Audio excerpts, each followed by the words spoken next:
شخصا بينهم سيدتان وأطفال توفوا في حادثة السير التي وقعت الجمعة بإقليم طنطان، وأسفرت عن مقتل 33 شخصا وإصابة 5 آخرين بجروح بليغة. سعودي خشون، محمد نوار ومحمد مولود، من لا يخاف. الله أكبر. عقب صلاتي الظهر والجنازة بمسجد مولاي عبد العزيز، نقلت جثامين المتوفين إلى مثواها الأخير بمقبرة العيون، حيث وريت الثراء بحضور ممثلي السلطة المحلية والمجلس العلمي المحلي والمنتخبين وأعيان القبائل الصحراوية وعائلات وأقرباء المتوفين وآلاف المشيعين.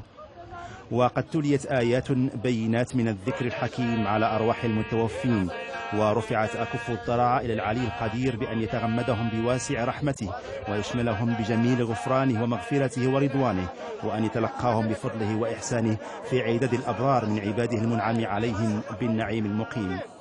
كما رفع الحاضرون أكف الضراعة إلى العلي القدير بالدعاء الصالح لأمير المؤمنين جلالة الملك محمد السادس بأن يطيل عمر جلالته ويحفظه ويكلأه بعنايته الإلهية، وأن يقر عينه بولي عهده صاحب السمو الملكي الأمير مولاي الحسن، ويشد أزر جلالته بشقيقه صاحب السمو الملكي الأمير مولاي رشيد وبباقي أفراد الأسرة الملكية الشريفة. وكانت جثامين